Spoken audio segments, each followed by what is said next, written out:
नमस्कार, मी दीपाली. हे जंक्शन यूट्यूबच्या किचनमध्ये मी तुमचे खूप खूप मनापासून स्वागत करत आहे. आज मी तुम्हाला दाखवणार आहे मोदक. मोदक हे गणपतीचे आवडते पदार्थ. तर बघूया आपण मोदकासाठी काय काय साहित्य लागते ते.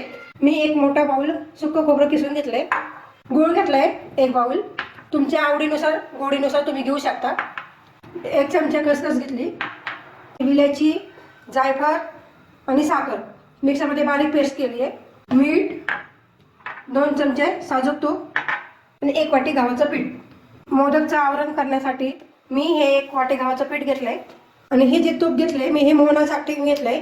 मोहन म्हणजे काय तर मी हे तूप गरम करून ह्याच्यात ओतणार आहे. गॅस पेटवून जे तूप घेतले ते थोडंसं गरम करणार आहे. आपण पिठामध्ये तुपाचं मोहन टाकणार आहे. छानसं वितळून घ्यायचंय. मी हे तुपाचं मोहन हे पिठामध्ये ओतणार आहे. तुपाचं मोहन टाकले मी म्हणजे आपल्याला जे मोदक करणार आहे ना ते मस्तपैकी मऊ आणि रुसरुसीत होण्यासाठी मी तुपाचं मोहन टाकले. आता हे मी छानसे एकजीव करून पीठ मळून घेणार आहे. पीठ मी मळून झालंय. थोडंसं घट्टच मळलंय मी. आपण पोळी लाटण्यासाठी जसं पीठ मळतोय ना त्याप्रमाणे मी पीठ मळून घेतले. आता 10 मिनिटं हे झाकण लावून ठेवून देणार आहे. पीठ भिजतपर्यंत आपण सारण कसं करायचं ते बघूया. सर्वप्रथम आपण गॅसवर कढई ठेवणार आहे. कढई गरम करून घेणार आहे. कढई छानशी गरम झाली आहे. त्यामध्ये मी ही खसखस टाकणार आहे. ती मी 2 मिनिटं छानसं परतून घेणार आहे. त्याचा कलर बदलला आहे. यामध्ये मी आता खोबरं जे आपण किसलेलं आहे ते टाकणार आहे. ते 2 मिनिटं मी छानसं परतून घेणार आहे. हे सर्व मंद आचेवरच करणार आहे मी. खोबऱ्याचा कलर थोडासा असा तांबूस होतपर्यंत परतायचा आहे. यामध्ये मी विलायची, सुंठ आणि जायफळ जे वाटले ते टाकणार आहे मिश्रण. ते पण छानसे ह्याच्यात परतून घ्यायचं आहे. आपल्या गोडीनुसार ह्याच्यात गूळ आणि किंवा साखर तुम्ही मिक्स करू शकता. मी ते गूळ वापरलाय. तो पण छानसे ह्याच्यात परतून एकजीव करून घ्यायचा आहे.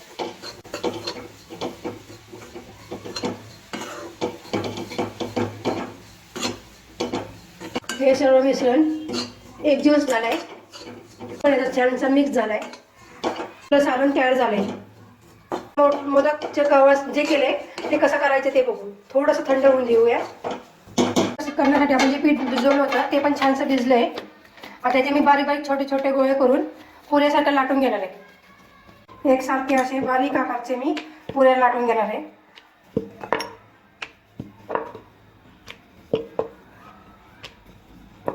अशा प्रकारे मी सगळ्या पुऱ्या लाटून घेणार आहे.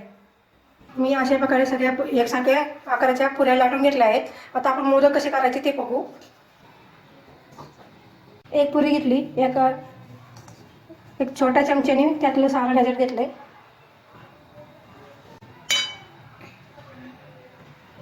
असे छानसा कडा पकडून फुटून द्यायचं नाहीये. कारण की फुटलं ना की आपलं तेलामध्ये ते सगळं सारण नाही होईल.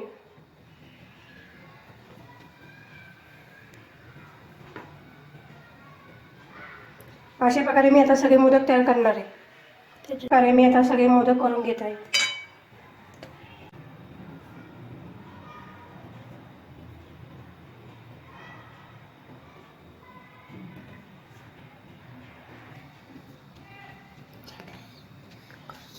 अशा प्रकारे मी सगळे मोदक करून घेतले. तर चला तर बघू आता आपण तळायचे. गॅसवर मी लोखंडी तवाची कढई ठेवली आहे. मी तेल टाकणार आहे. तेल छानसं गरम होऊन देणार आहे. करण्यास ठेवलं होतं. तेल गरम झालं का नाही हे चेक करण्यासाठी आपण जे पीठ मळले त्यातला थोडासा तुकडा मी तेलात टाकून बघणार आहे. तेल छानसं गरम झालेलं आहे. आता मी यामध्ये मोदक तळून घेणार आहे.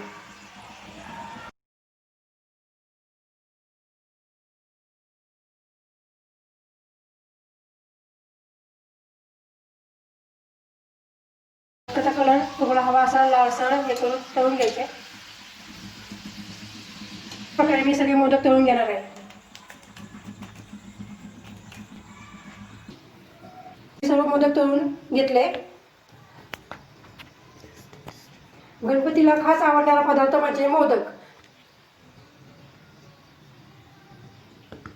गणपतीला निवेद दाखवण्यासाठी आपण 11, 21 असे मोदक करतो. मी तर 11 मोदक केलेले. हा व्हिडिओ जर आपल्याला आवडला असेल तर आपल्या व्हिडिओला लाईक करा. जर आपण आमच्या चॅनलवर नवीनच असाल तर सबस्क्राईब जरूर करा, कारण अशाच प्रकारच्या साध्या सोप्या रुचकर रेसिपी आमच्या चॅनलवरती येत असतील आणि ते तुम्हाला बघायला मिळतील. धन्यवाद.